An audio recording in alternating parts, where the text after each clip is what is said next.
going to hold it by hand. Yeah. Thanks anyway.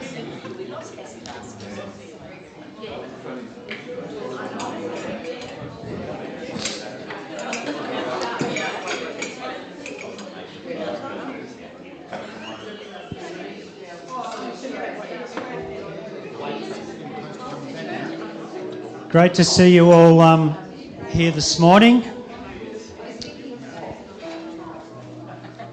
And I think we're ready to go. So welcome, and let's begin this morning with an acknowledgement of country.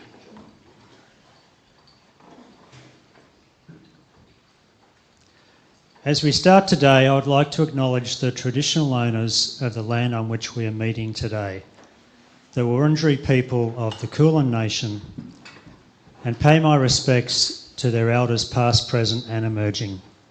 Today we do church on land that was stolen and never ceded. And then also sharing in our welcoming and affirming statement.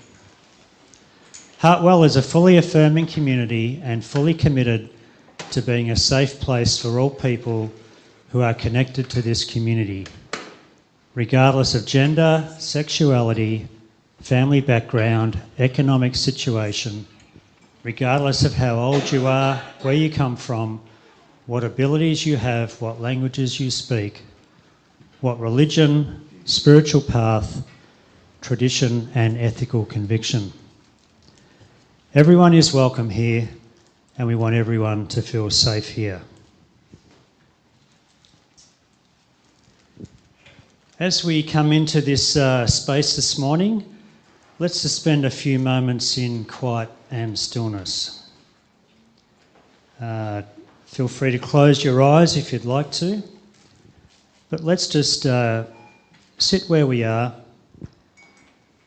and bring our awareness to what our own internal experience is at the moment, what's happening in our thoughts and our emotions, what we can sense in our body,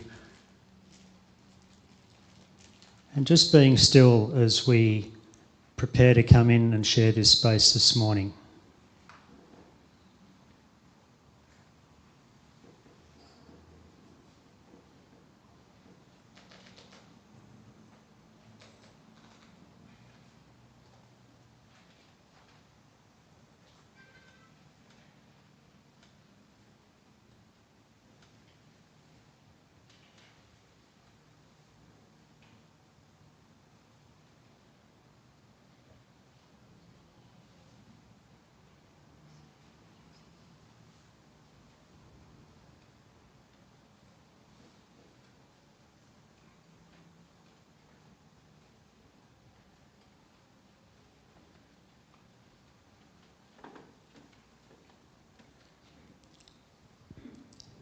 And now coming back together.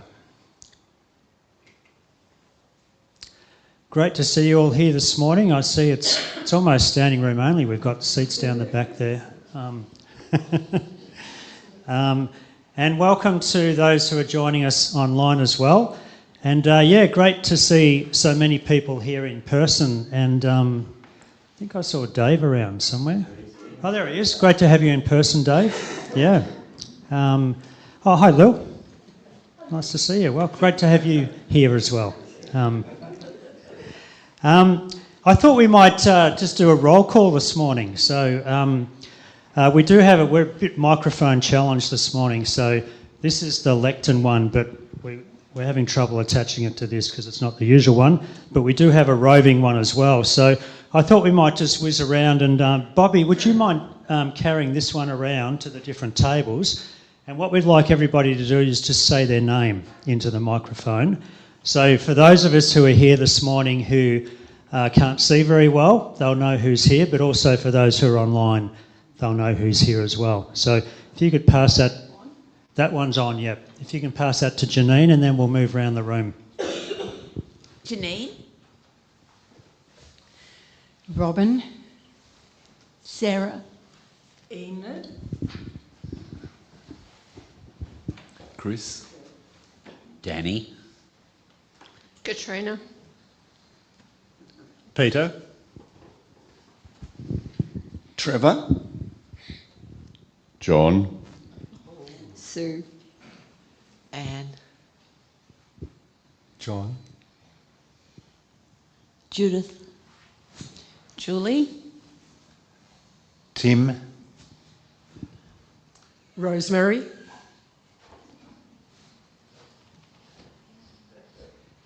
Andrew. David. Kirsty. Janine. Gwen.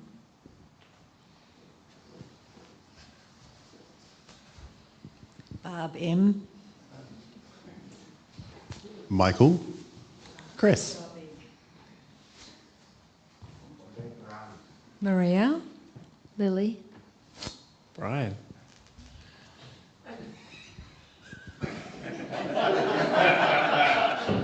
Your own auntie.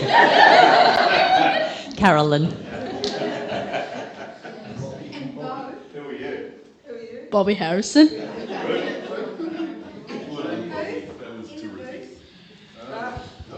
And maybe Bo could tell us who's online as well. Yep, this is Bo, and I've got Lynn Roberts online and Andy Teakins as well, and some more, but not sure who.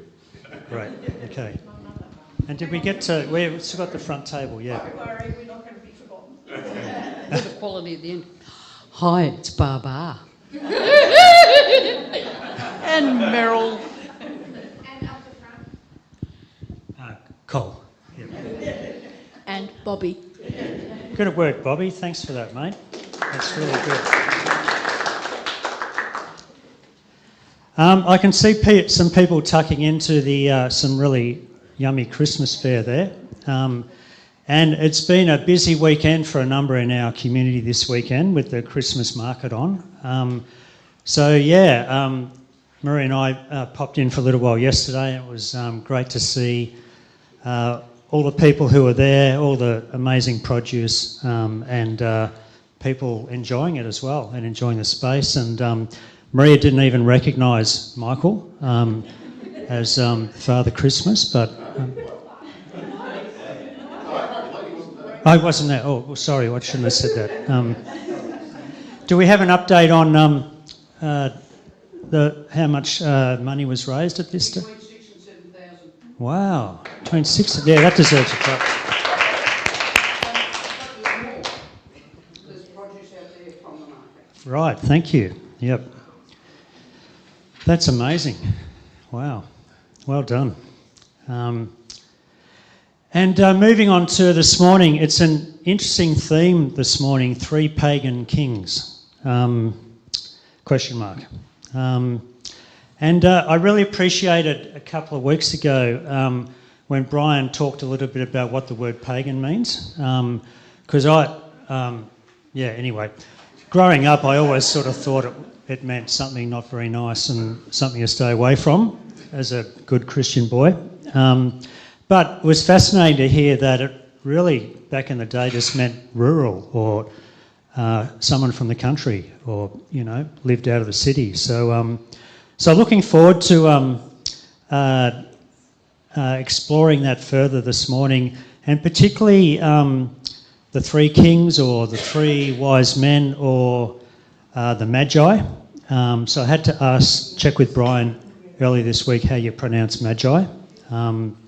But apparently it's Magi, according to Brian anyway.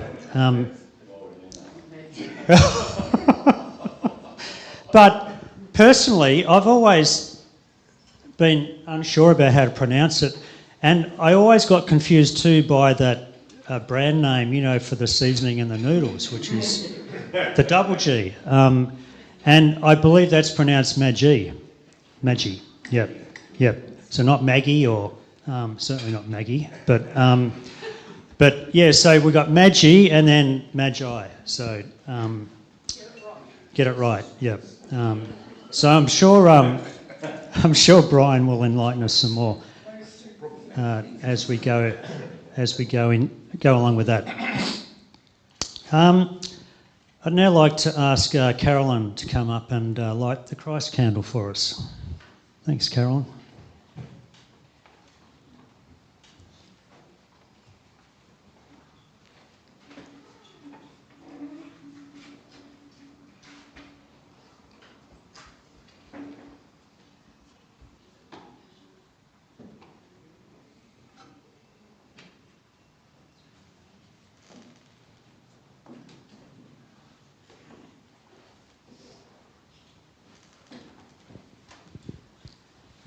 And now Sarah's going to come and bring us our reading this morning, and then we're going to have a carol.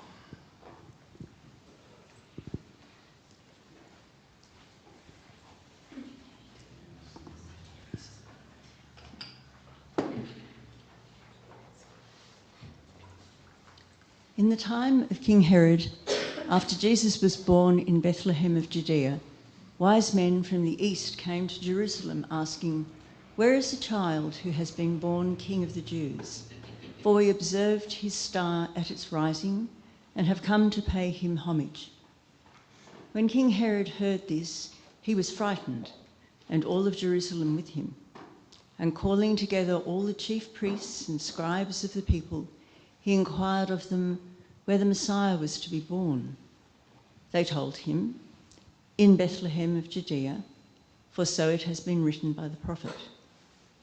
And you, Bethlehem, in the land of Judah, are by no means least among the rulers of Judah, for from you shall come a ruler who is to shepherd my people, Israel." Then Herod secretly called for the wise men and learned from them the exact time when the star had appeared. Then he sent them to Bethlehem, saying, "Go and search diligently for the child, and when you have found him, bring me word so that I may also go and pay him homage." When they had heard the king, they set out, and there ahead of them went the star that they had seen at its rising, until it stopped over the place where the child was. When they saw that the star had stopped, they were overwhelmed with joy. On entering the house, they saw the child with Mary, his mother, and they knelt and paid him homage. Then, opening their treasure chests, they offered him gifts of gold, frankincense, and myrrh. And having been warned in a dream not to return to Herod, they left for their own country by another road.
All right, is that working? I feel like I'm getting ready to fly a plane, which wouldn't be good for anyone. Although I have flown a simulator before with 2 Qantas pilots. They let me take over for a while. I did notice that it kept dipping to the side and they would just correct it, but I felt good about it. I'm sure it's been a busy weekend for lots of us, lots going on. My wife has been away with her girlfriend, and so I had the 2 kids last night, and both had parties, so it was a wild evening and some really interesting early morning conversations. Anyway, let's not go into the details. I was wanting to start with a few disclaimers this morning. As I do, Meryl's laughing, as is my custom, but I chatted to Peter and he said, no, that's not a good idea. And he said something actually really wise. He said, be yourself. This is my paraphrase. I think this is what you said, so you can correct me. Be yourself and be okay with people seeing you for who you are. That just sounds terrifying to me, but thank you. So we're in the second week of Advent, and we're awaiting and we're moving towards the birth of Jesus. Last week we looked at Mary and what it might mean for us to expect the unexpected, and also wondering for us if there might be new things that's being birthed in us, maybe some things that are expected or maybe some things that are unexpected as well. What was really interesting after the service, which I hadn't expected, was so many people coming to me afterwards and sharing some of their unusual and non-ordinary experiences. Right? Some people are nodding, and it was unexpected, but it was really, really interesting to hear people's journey in that space. I also outed myself with regards to the virgin birth, but apparently that was okay. Lily assured me, I chatted to her afterwards, that I wasn't very controversial at all. So we'll see how this one goes. So today I want to talk about, you'll see how it comes in with the Kings bit, but non-ordinary experiences, and maybe push us a little bit towards the edge of our rationality and the way we think about things and what might be possible in the world. And so that might challenge some of our orthodoxies, perhaps not our Christian orthodoxies, but some other scientific orthodoxies that we might hold. Oh, here's the disclaimer. Damn. Right. Let me leave that out. So what I'd love to is... That's true. Harder than that to shock was the comment. But to challenge us today, maybe to expect the unexpected, like last week. But what I'm hoping to do is, metaphorically, is sprinkle a bit of magic, sprinkle a bit of mystery and a bit of mythology over us. It's easy, particularly around Christmas time, that we sometimes lose some of that magic that was so much of formative for us at that time when we were younger. And so we're going to look at the magic Magi, and I have no idea whether that's the right way to pronounce it, Cole, but I'm just going to go with it. You sounded pretty... I sounded confident? Yeah. So, yeah, okay, cool. I'll just keep going with it. Maggie just doesn't quite sound right. So when we briefly looked at it, when I gave a sense of what we would be doing in the weeks to come, I mentioned that Matthew is the only gospel that actually speaks about the story of the kings. It actually doesn't specify their number, but generally because there's 3 gifts, the assumption is that there were 3 people. It doesn't mention names, and it certainly doesn't mention that they were kings. So these details were added much later in the tradition.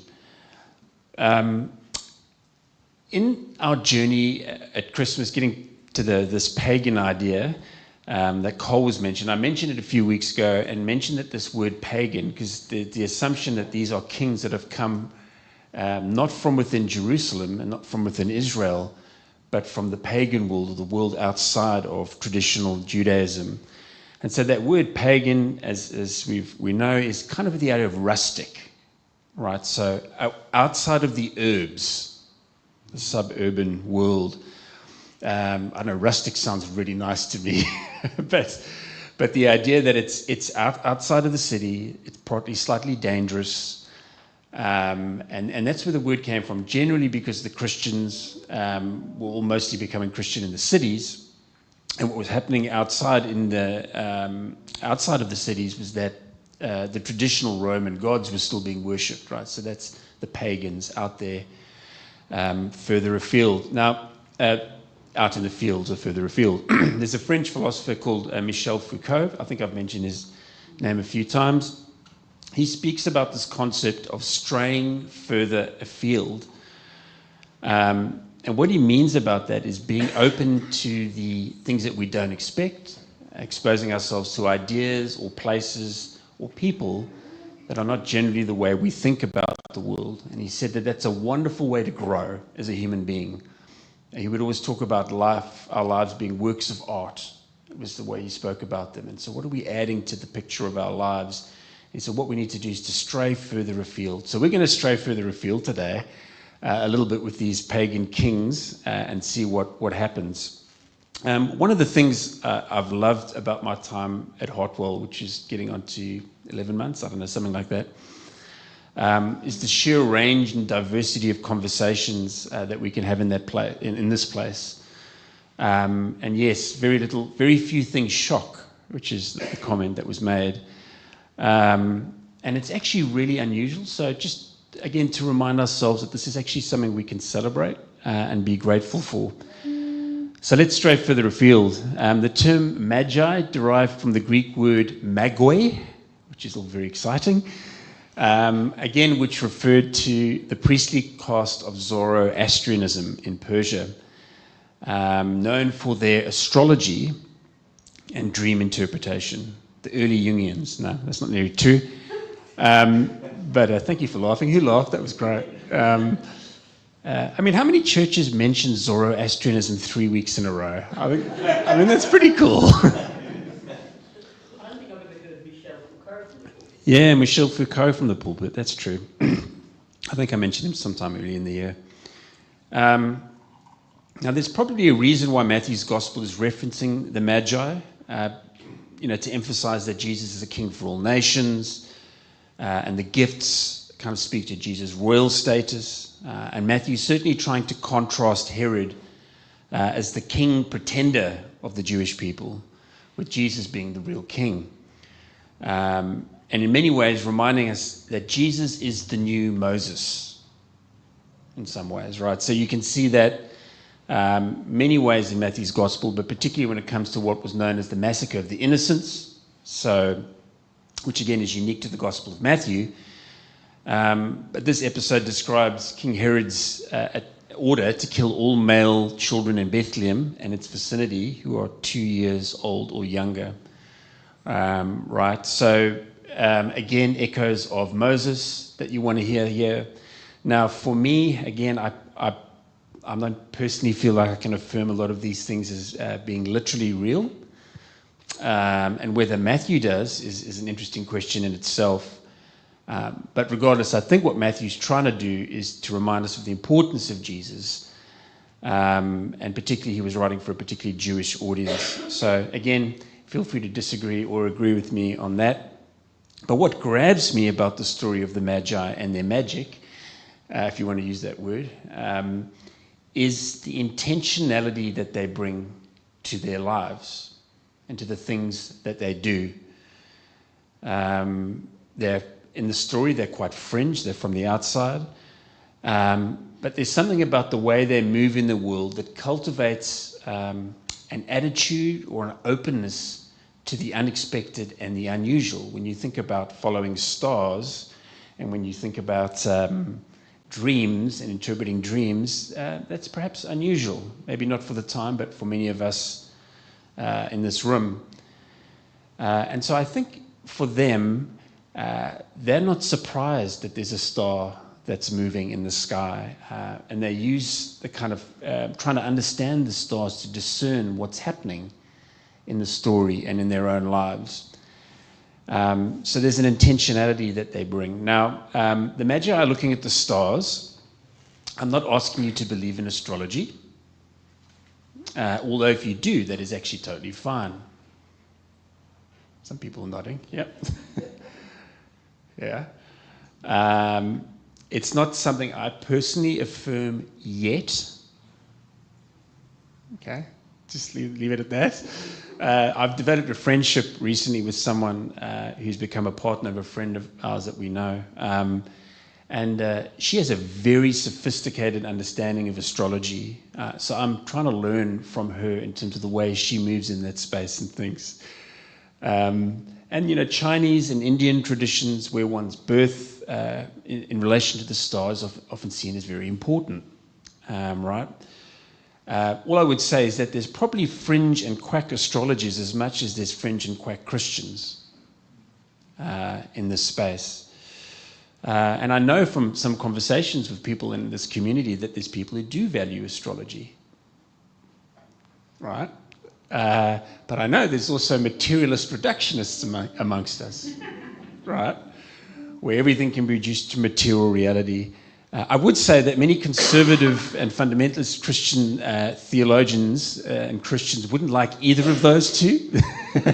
So you're in a good camp. Hartwell's a big tent, right, for astrologers and materialist reductionists. I did once read Jung's whole exploration of astrology, and probably like him, I remain a bit skeptical, but I am certainly open to being wrong, which I am many times. Jung also spoke about synchronous experiences, which was interesting because this is a lot of the conversation. People came afterwards and shared some of the strange experiences that have happened in their lives. And he was more convinced about synchronous experiences based on his own life and the many non-ordinary experiences he's had. Has anybody watched the movie of the Freud and Jung movie? I forget the name of it. Can somebody remember the name of it? You know, there's an amazing scene in there, and Freud recounts the event as well when Jung went to his office. And I don't want to spoil it, so watch the movie, but there's a moment, an event that happens then. Of course, Freud, being the materialist reductionist, goes, nah, that's just coincidence, you know, where Jung goes, oh no, something else is happening here. So it's an amazing clip to watch. So what I'm going to do is I'm going to share some experiences, a little bit from my own life that have jolted me out of my kind of rational orthodoxies, right? Messed with my tidy and neat theologies that I've constructed. And I spend a lot of time trying to construct rational, neat and tidy theologies. But oftentimes there's certain experiences that happen in my life that jolt me. I hope nobody's too nervous yet. So I mentioned last week the story about Holly, and there's a lot of people weren't here, who's my youngest daughter. And an interesting experience that she had. So I'm going to tell you what happened to that, but I said I'd show the clip. So Bert's going to get the clip up on the screen, and I've asked Holly if I could show this clip, by the way. So I'm not doing it without her, and she was like, yeah, she gets to feature in church. So she was super excited about this. She couldn't come because she's got netball practice, which my brother's taken her to. But anyway, and so the context, when you see the clip, for those of you that weren't last week, we were in India. We'd gone out for dinner. It was very expensive dinner for us as a family. My mom was with us, Mila, my wife Tiggs, and I'm there as well. And so we need to get home, which is about a 20-minute drive or something like that. So like, okay, we'll get a rickshaw because it's cheap. And we've already spent too much money on this restaurant. And like, we could fit into one. Surely we can fit into one, right? So we get into this rickshaw and we start traveling. And you get a bit of a glimpse of it from the clip. But what you don't see on the clip is that the driver, you'll hear the music. He's pumping music and he's driving, in the midst of traffic. And a lot of it's coming this way as well. And he's watching YouTube clips while he's driving, right? You can't see it in the clip. But it starts to cause high levels of anxiety. And my mom kind of goes, okay, if I'm going to die, I'm going to go out, enjoying herself. So you see her in the clip having some fun. Where Holly, being an anxious kid, has a kind of different experience. So, Bo, I don't know if you've been able to get the clip up. very anxious. She has the sign of the cross.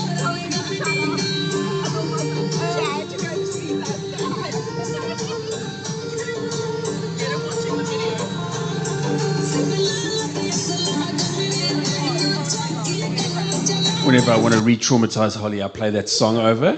I was able to find it. I don't do that. I've done it once. So, anyway, but you could, and I could see that she was stressed in that moment. So I'm making a bit of fun of it. It was a stupid thing to do, by the way. So I need to own that. But she was really anxious. So when we got back, at about halfway through, her whole demeanor changed in the drive. And so I said, well, I'm really sorry about that. I could see you were really stressed. And she said, well, yeah, at one point I just put my head back like that. And she said, God help me. And she experienced this overwhelming sense of peace that kind of flooded her. Now, she's not a Christian. She doesn't come from a particularly, outside of the conversations I have with her background. The last time she went to church was when I left my previous ministry role, which was when she was about 3 or 4, and I didn't go to church for about 10 years. So, but she's had kind of 2 of these experiences, one on a netball court, where a sense of just incredible peace and oneness with the world around her, and the other time happened in Gethsemane. So just 3 times in her life, and that was one of those moments where she experienced a kind of overwhelming sense of peace. I had a synchronous experience when I was trying to discern whether I should come to Hartwell. And I think I told the leadership team about this at one point. Danny's nodding. I think I did. I'd met with Rosemary, and we had coffee and hearing about this church. And she was describing this church, and I was like, places like this don't exist. That's what was going in my head. And I was uncertain for a whole bunch of different reasons about what I was going to do. So I kind of, I think I just for about 3 weeks didn't even think about it. Then I was out picking up, I think it was Mila or Holly at Mary Poppins in the city.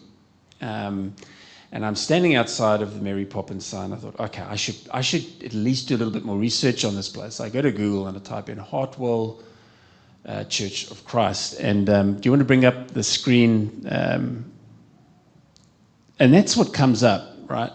And you look at the right, there's Kirsty's laughing, you know the story. I didn't know who these people were, but there's a Mary Poppins sign, right? And there's people standing in front of the Mary Poppins sign. And then I look at the Mary Poppins sign behind me and I go, that's just weird. That's weird, right? Now, I'm not wanting to make of this anything more than it is. It could be a coincidence. It could be pattern recognition. You want to have a look at who's there, David? Yeah, I don't know. Who took the photo?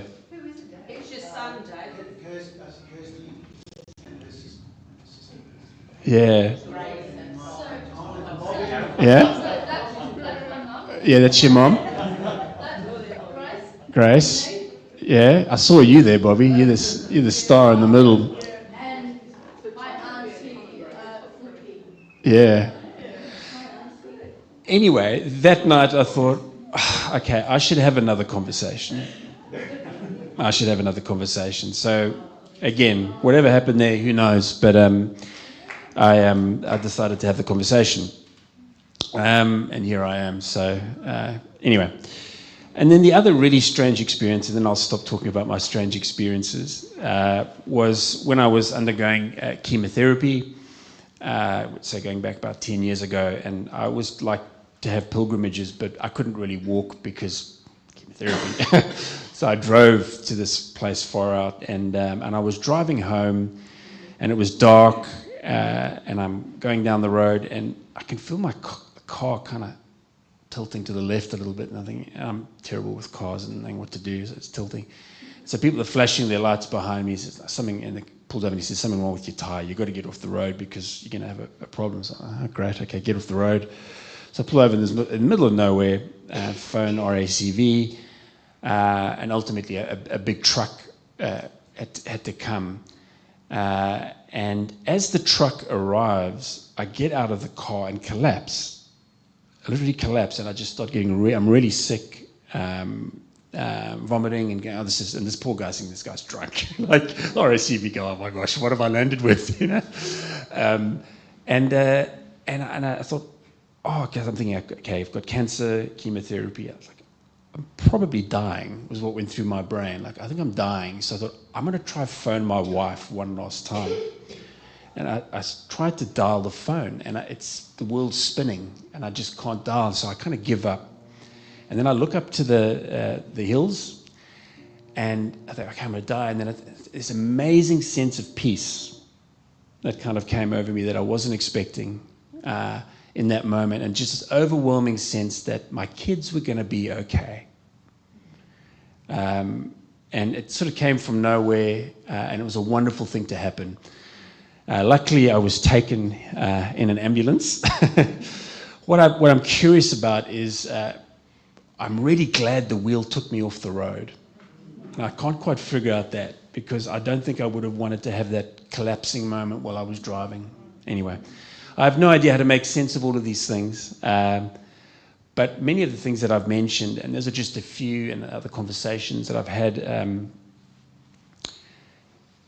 helped me be a little bit less skeptical than I am, and a little bit more open to the mysterious, a little bit more open to the unusual, because we can all get really stuck in our heads.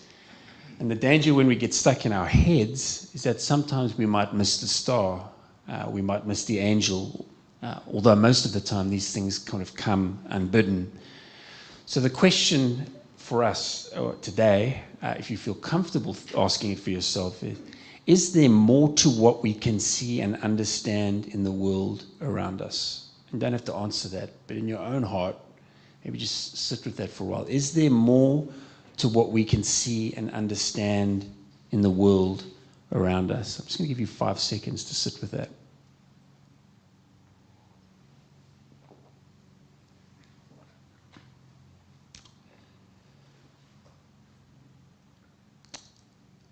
What I want to do is give you 4 reasons as I kind of get towards the end of the talk. I don't think I'm going too over time, am I, Cole? Doing all right. But 4 reasons that might help us kindle a bit more sense of openness and mystery in our lives. So what I'm going to do here is just give a philosophical reason, a mathematical reason, a scientific reason, and an evolutionary reason. To allow us, or at least to begin to think what a trans-rational approach would be. Not a pre-rational, but a trans-rational approach, right? So let's see if I can do this. I'll try and make it as straightforward as I can, but I think it'll be interesting.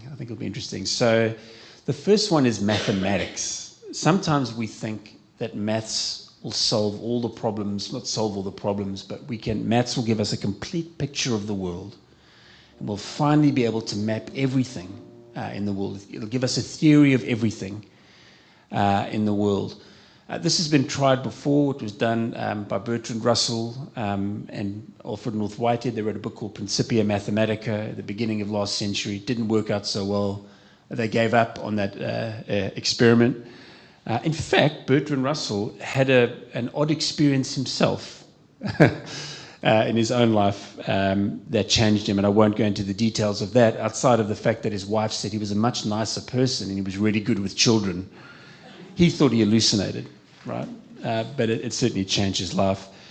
But there's a German mathematician called Gödel in the 1950s who said that mathematics can never be completely grounded, and it's impossible to ground any mathematical system. And so his point from then on is that rationality has some limits, right, and should require some humility. Although it's powerful, it's not all powerful, and there will always be uncertainty in any mathematical formula that tries to describe the world, right? So that's from a mathematical perspective. The second one is an evolutionary one. Shock horror. We're all animals sitting in this room.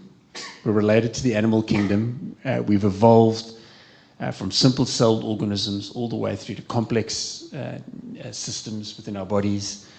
And here we are today as self-conscious creatures.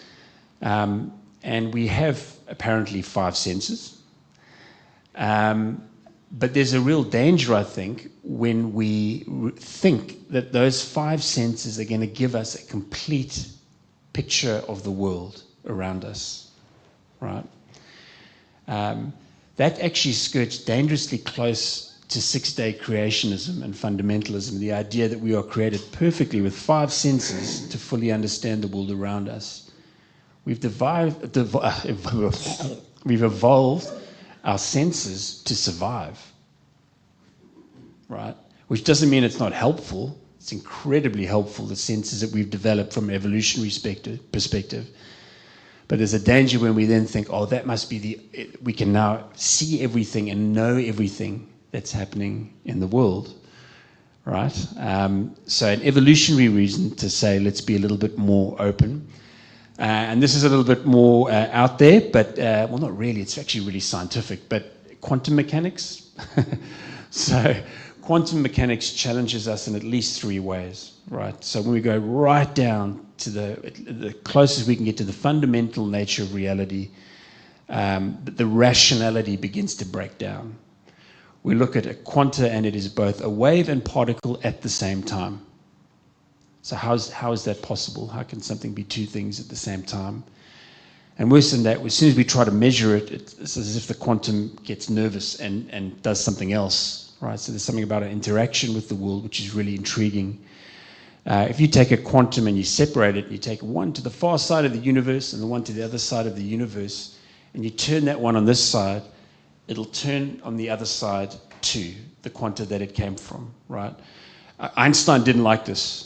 He hated this idea. He called it spooky action at a distance. Yeah, he didn't like it. In fact, it was his biggest mistake in his life. He then thought, okay, I have to try and figure out why this can't be true. So he developed something called the cosmological constant to try and create a static universe. And he said it was the biggest mistake he ever made. He wouldn't let the science go and take him where he needed to go. So, a wave and a particle at the same time, and also that a quantum state exists in an infinite amount of states all at the same time. And only when you look at it does it collapse into the form it is that we see today. So all those 3 things doesn't feel very rational, right? It's probably trans-rational. So it allows for things to push us beyond what we think might be true or possible, all right? And one more is Martin Buber. Anybody heard of Martin Buber, the Jewish philosopher? And I, thou, you've probably heard that kind of language before. That comes from Buber.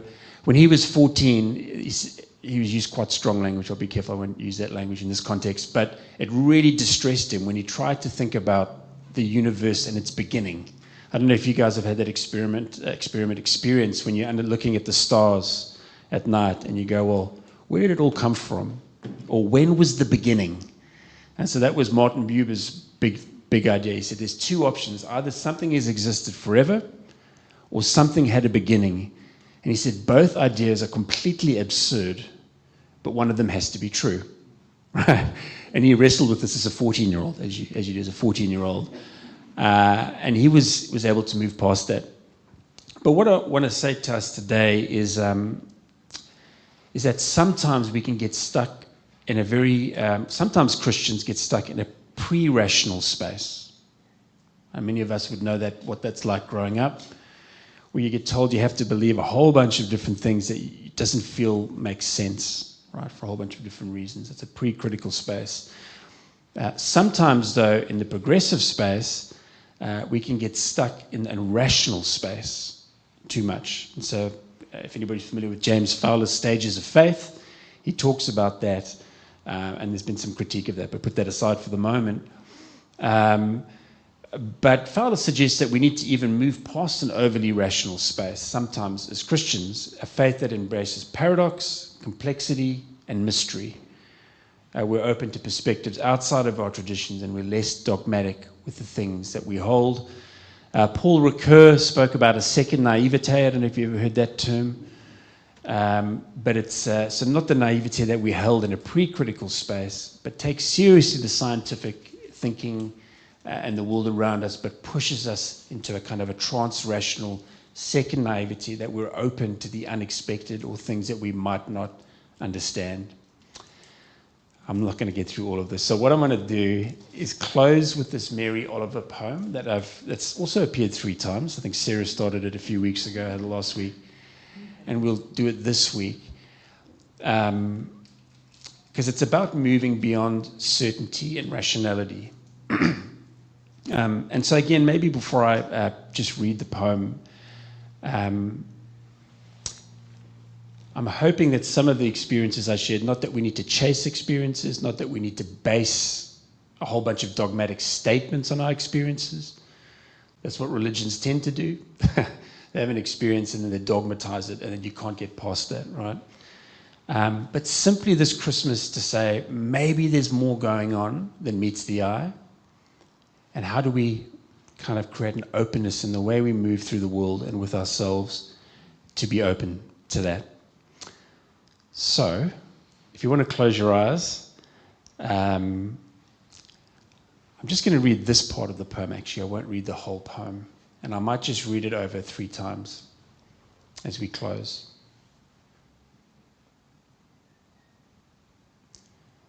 So I don't care to be too definite about anything. I have a lot of edges called perhaps, and almost nothing you can call certainty. For myself, but not for other people. I don't care to be too definite about anything. I have a lot of edges called perhaps, and almost nothing you can call certainty. For myself, but not for other people. So I don't care to be too definite about anything. I have a lot of edges called perhaps, and almost nothing you can call certainty. For myself, but not for other people. Amen. I'm not sure how you're feeling about all after that, but if you're interested in probing a little bit further, there's kind of 2 books I'd recommend. This one here, Dale Ellison, I mentioned it last week. Encountering Mystery, Religious Experience in a Secular Age, which kind of opens us up a little bit, and I won't go into why I think that's a good book. If you want to get into the really technical research stuff, The Varieties of Spiritual Experience, which is from 2 professors at Johns Hopkins in the States that kind of go into a lot of the research behind some of these things and what that looks like. So thank you for listening. Thanks, Cole.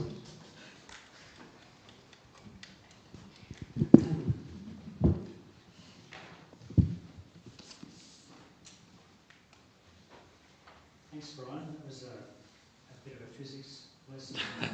There's a lot of things. Oh, microphone. Yeah, it's not working. This one. Thanks, Brian. That was really stimulating and thought-provoking. Tim's going to come and lead us again in another carol, Silent Night, as we prepare for communion.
I love the word wonder, and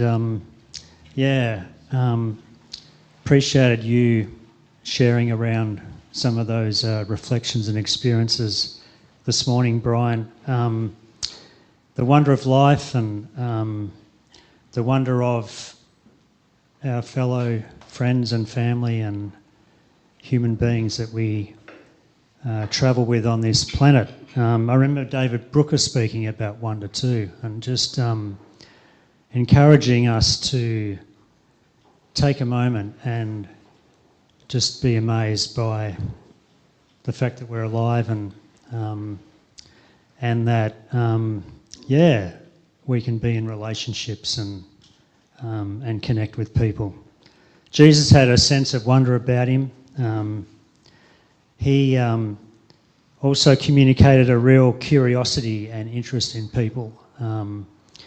He wanted to get to know people and connect with who they really were, not necessarily what they were doing or what they believed. As we share this time of communion this morning, let's reflect on the wonder of life and the wonder of community.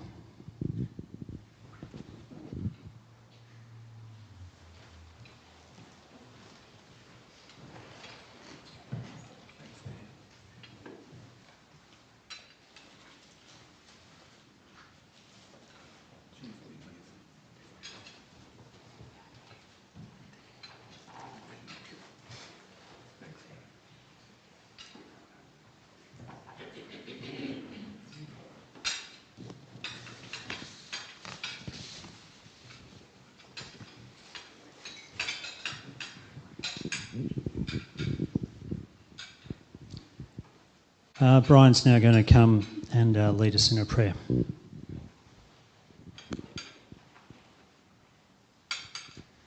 There's a lot going on in our lives all the time, and in our community and in the world.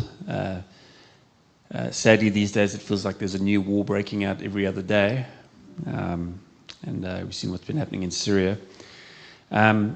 So if you feel comfortable just closing your eyes, I'm just going to start with ourselves, and then I'm going to move to the wider world, and ask you to bring to mind stuff in your own life, in the lives of others, and wider. So I'll just kind of guide us through that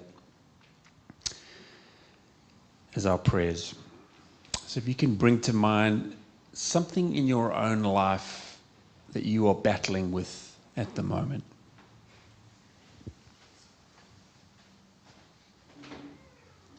Just bring it to mind. Give it some life and see it. Not run away from it. Something in your own life that you're battling with.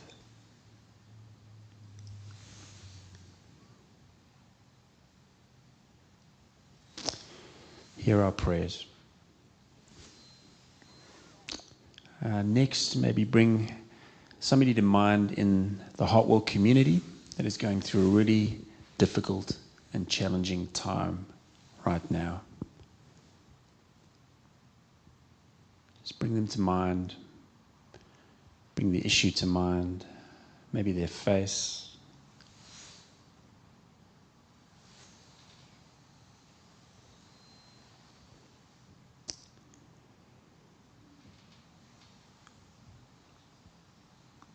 God, hear our prayers. A little bit wider, maybe work colleagues, friends, family members that are doing it tough at this time over Christmas. Bring them to mind.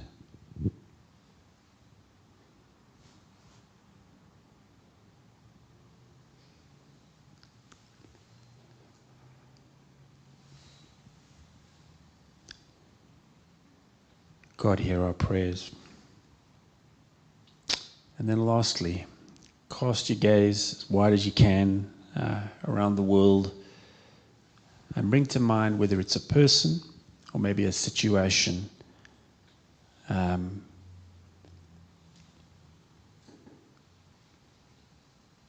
Yeah.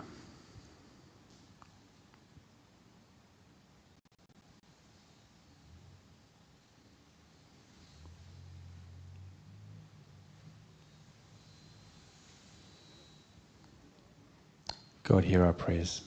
Amen.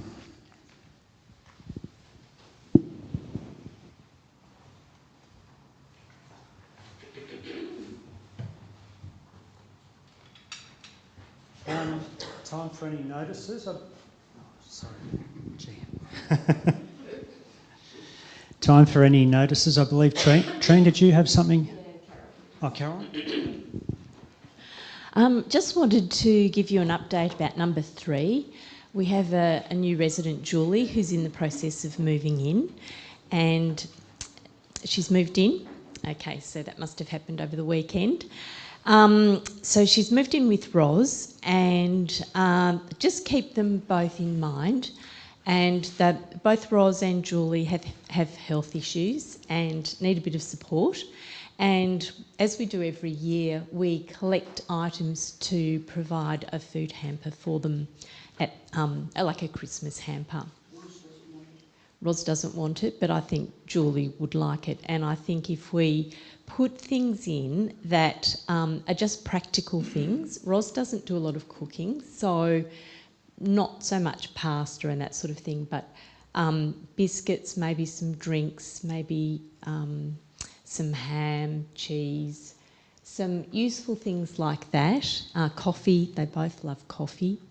So, yeah, just so they know that we're thinking of them, and that would be terrific. So normally what I do is put a box out here that's covered in red paper that's usually in the back office. I'll check with Brian to see if it's still there. And if you've got something, if you're going to the supermarket, you just buy an extra item or two and just pop in. It will just mean a lot to them, I know. So thank you. Now, this isn't scripted or even asked for, but I actually want to thank Barb and Carolyn. Having been away with Carolyn, there has been hours and hours and hours of conversations about number 3 and how they're managing, and I really want to thank you guys, because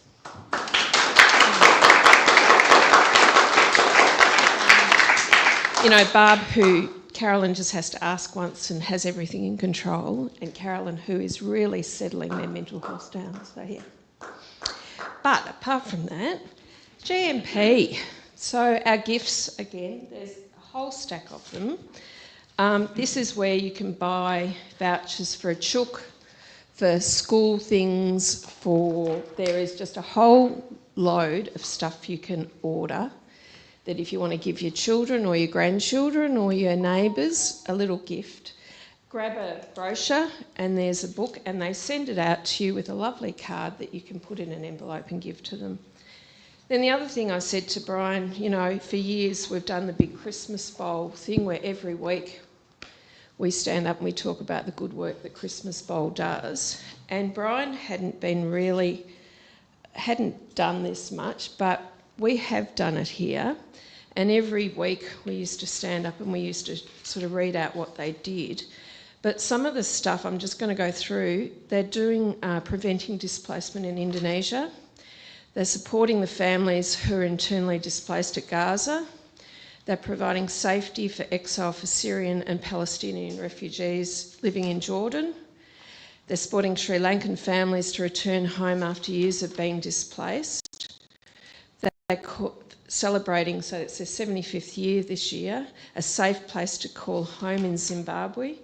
So while we are very keen and do very well with our school in Zambia, which I know they appreciate, I think this is a really valid thing to also think about this year. So there are lots of envelopes.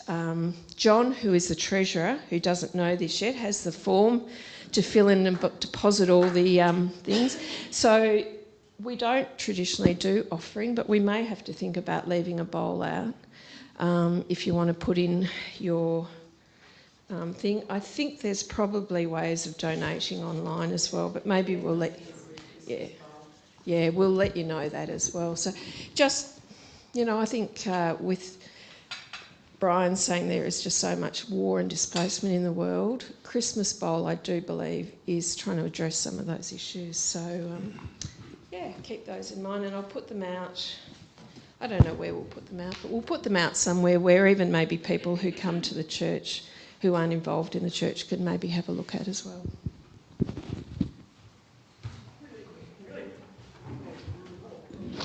Choir, 11:30, round the piano. See you soon.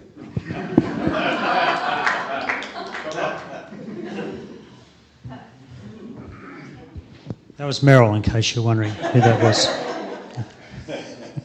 Thanks, Meryl. We're going to close this morning with a different benediction, the Christmas blessing benediction. So.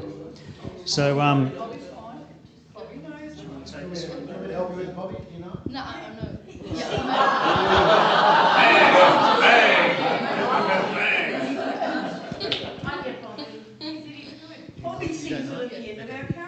Oh, you know it? Yeah. Oh, okay, sorry. Someone has to do the piano. Oh, I'll give you the first note.